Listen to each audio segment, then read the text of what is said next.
अस्सलाम वालेकुम जी। आज के इस लेक्चर में मैं आपको बताने जा रहा हूँ कैपेसिटर का। हमने पहले कर लिया था। कैपेसिटर के 3 लेक्चर मैंने दे दिए थे इस चैप्टर पे, और तकरीबन सारी सिचुएशंस हमारी कवर हो गई थी कि कैपेसिटर्स को सीरीज पैरेलल में लगाते हैं तो क्या फ़र्क पड़ता है, और कैपेसिटर की चार्जिंग डिस्चार्जिंग को और डिस्चार्जिंग इक्वेशंस की हमने बात की थी, कैपेसिटेंस को डिफाइन किया था। आज हम इस एक क्वेश्चन में सॉल्व करने लगा हूँ आपके सामने। और इस क्वेश्चन में क्या करना है कि ये देखें, आपके पास 3 कैपेसिटर्स लगे हुए हैं, 4 माइक्रोफेरेड, 2 माइक्रोफेरेड, और साथ में आपके पास 3 माइक्रोफेरेड। ये 6 वोल्ट बैटरी के साथ कनेक्टेड है। हमने पहला सवाल हमारा ये है कि हमने इक्विवेलेंट कैपेसिटेंस निकालनी है, इन सारों की कंबाइन इफेक्ट निकालना है कि टोटल कैपेसिटेंस क्या बनती है। ठीक है, आप भी सोचें इस पे कि इसका क्या सोल्यूशन होगा। मेरी वीडियो को स्टॉप करके आप पहले खुद फाइंड करें सी इक्विवेलेंट इस पूरे तीनों कैपेसिटर्स की मिला के क्या है। अब देखें जी, सबसे पहले आप इन 2 कैपेसिटर्स को अगर आप देखें, 4 माइक्रोफेरेड और 2 माइक्रोफेरेड, तो ये दोनों कैपेसिटर्स आपस में जो हैं ये पैरेलल में लगे हुए हैं, ये दोनों कैपेसिटर्स। ठीक है, पहले इन दोनों का कंबाइन इफेक्ट निकालें, उसके बाद इसका जो रिजल्ट आएगा उसको इसके साथ सीरीज में सॉल्व कर लें। ठीक है, तो पैरेलल में आपको पता है कि कैपेसिटेंस ऐड होती है। सो 4 माइक्रोफेरेड और 2 माइक्रोफेरेड का जो इनका कंबाइन इफेक्ट आएगा इन दोनों का, वो कितना आएगा। इन दोनों को आपने सीधा सीधा ऐड कर देना है, तो इन दोनों का इफेक्ट आएगा, इसको मैं C1 कह देता हूँ इन दोनों का, तो दैट इज 6 माइक्रोफेरेड। ठीक हो गया जी। अब आप देखें, अगर इस सर्किट को आप रीड्रॉ करें तो ये 6 माइक्रोफेरेड इन दोनों का जो आया रिजल्ट, वो इस 3 माइक्रोफेरेड के साथ सीरीज में। तो अब सीरीज में क्या फार्मूला होता था, 1/C equivalent is 1/3 microfarad plus 1/6 microfarad. ठीक है, इन दोनों का 6 आ गया और ये इसके साथ सीरीज में है, तो अब आप इसका एलसीएम लें, 6 that is 2 plus 1, so 1/C equivalent is 3/6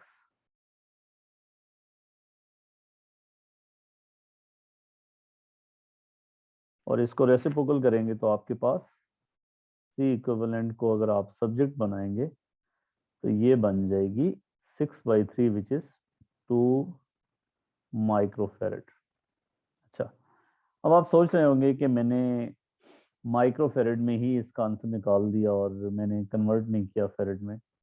वो जो है, आप क्वेश्चन जब कैम्ब्रिज में आएगा तो आंसर का यूनिट लिखा होता है कि अगर माइक्रोफेरेड में निकालना है तो ये लिख देंगे, अगर आप इसमें फेरेड में लिखना है तो इसको आप कन्वर्ट कर लेंगे, 2 × 10⁻⁻6 फेरेड। ठीक हो गया जी, कोई डाउट उम्मीद है नहीं होगा। पहला पार्ट हमने कर लिया है कि हमने इक्विवेलेंट कैपेसिटेंस निकाली, मतलब इन तीनों कैपेसिटर्स को मिला के जो कंबाइन इफेक्ट बनता है वो 2 माइक्रोफेरेड का बनता है।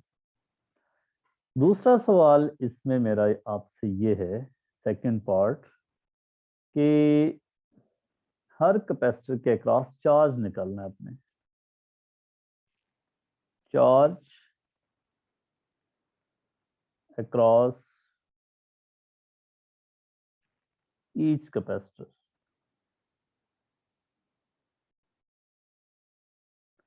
ये आप कैसे निकालेंगे, इस पे आप सोचिए।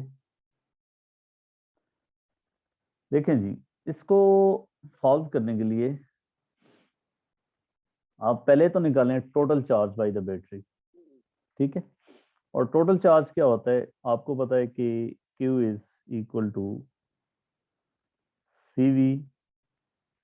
और मैं टोटल चार्ज जब निकालूंगा, टोटल चार्ज Q निकालने के लिए जो बैटरी से गया है वो मेरे पास होगा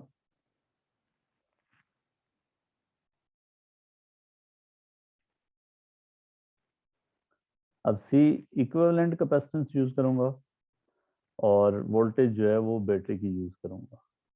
तो C इक्विवेलेंट मेरे पास है जी 2 माइक्रोफेरेड टाइम्स वोल्टेज 6 वोल्ट। ये मेरे पास आएगा, जिसका आंसर आएगा वो 12 माइक्रो कूलम आएगा, ठीक है। अब देखें, अगर आप कैपेसिटेंस को फेरेड में यूज करेंगे तो ये कूलम में आ जाएगा। अगर आपको चार्ज कूलम में निकालना है तो इसका आंसर आप लिखेंगे 12 टाइम 10⁻⁻⁻6 कूलम, ठीक है। ओके जी। सो अब जो बैटरी से टोटल चार्ज गया है वो कितना है, 12 माइक्रो कूलम है। तो 12 माइक्रो कूलम जैसे इधर आएगा तो यहाँ पे 2 हिस्सों में डिवाइड होगा, ठीक है। कुछ चार्ज ऊपर जाएगा, कुछ चार्ज नीचे जाएगा। तो लेट्स से इसके चार्ज को मैं नाम दे देता हूँ Q1,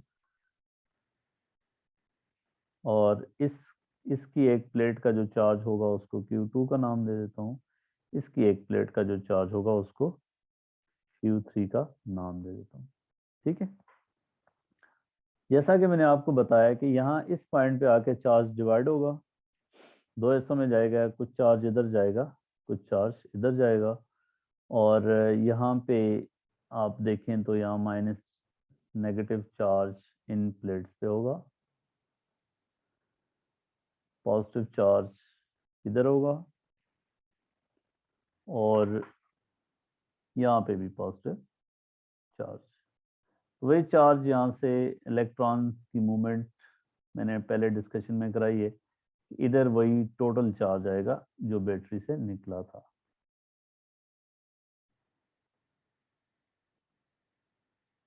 यहाँ पे फिर पॉजिटिव चार्ज, ठीक हो गया जी। अब आप देखें कि इस कैपेसिटर के अक्रॉस 3 माइक्रोफेरेड के अक्रॉस जो चार्ज है वो बैटरी का जो टोटल चार्ज है वो है, ठीक है। सो 3 माइक्रोफेरेड के अक्रॉस जो चार्ज Q3 अगर मैं निकालूंगा तो Q3 will be equal to 12 micro coulomb या 12 टाइम 10⁻⁻⁶ कूलम, ठीक हो गया जी। अब इनका चार्ज निकालने के लिए Q1 और Q2 निकालने के लिए मैं क्या कर सकता हूँ कि यहाँ पे चार्ज आके डिवाइड हो रहा है। अब मैं इस कैपेसिटर के अक्रॉस वोल्टेज पहले निकाल लेता हूँ। मुझे चार्ज पता चल गया ना। जब आपको चार्ज पता चल गया, आपके पास कैपेसिटेंस भी है, तो वोल्टेज निकाल सकते हैं। So voltage across this capacitor, let's say इसको मैं V3 का नाम देता हूँ। So V3 Q is equal to CV, और voltage is Q by C। अच्छा, अब वोल्टेज V3 निकालनी है। V3 इज, चार्ज मुझे यहाँ पे पता चल गया चार्ज कितना है। चार्ज मेरे पास है 12 माइक्रोकूलम,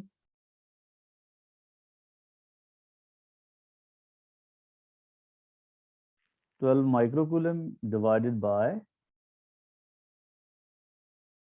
जो कैपेसिटेंस है वो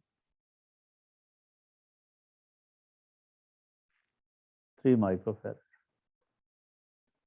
तो ये मेरे पास बचेगा। जब दोनों माइक्रो में, तो फिर मुझे कन्वर्ट करने की ज़रूरत नहीं है, ये आपके पास बचेगा 4 वोल्ट। तो जो इस कैपेसिटर के अक्रॉस पोटेंशियल डिफरेंस है वो 4 वोल्ट है। ठीक हो गई बात।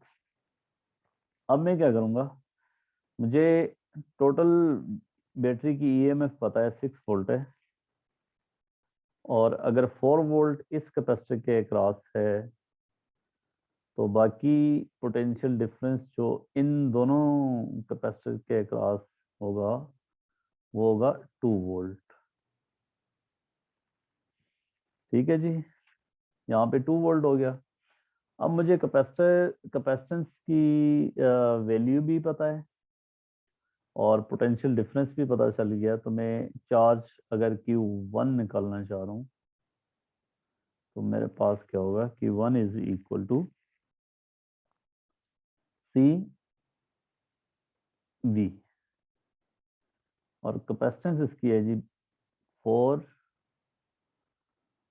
Microfarad times potential difference is 2, तो चार्ज है जी 8 माइक्रोकूलम।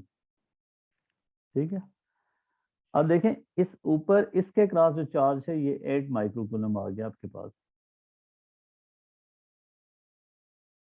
तो टोटल चार्ज कितना था आपके पास, 12 microcoulomb.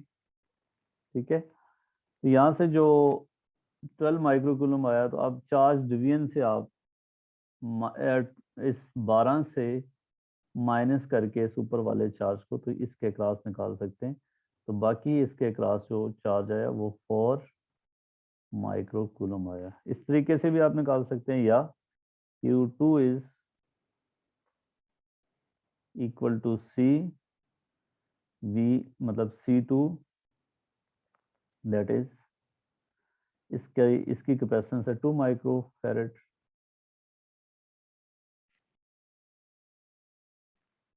2 time potential difference 2, that is 4 microcoulomb. यहाँ पे देख लें 4 माइक्रोकूलम। तो इस क्वेश्चन में मैंने आपको क्या समझाया है कि एक इस तरह का सेटअप था, इसमें हर कैपेसिटर के क्रॉस हमने चार्ज निकाला। टोटल चार्ज जब बैटरी से निकालना होगा तो टोटल इफेक्टिव कैपेसिटेंस को यूज करेंगे और ईएमएफ ऑफ द बैटरी को यूज करेंगे। जब टोटल चार्ज आ जाएगा तो जो कैपेसिटर बैटरी के साथ सीरीज में होगा उसके क्रॉस चार्ज वही टोटल चार्ज के बराबर होगा। वहां से उसके क्रॉस पोटेंशियल डिफरेंस भी निकालने, और बाकी जो पैरेलल में लगे हुए हैं उनके क्रॉस जब पोटेंशियल डिफरेंस आ जाएगा तो उससे हर एक का चार्ज निकाल लेंगे। मुझे उम्मीद है आपको समझ आई होगी। Thank you so much.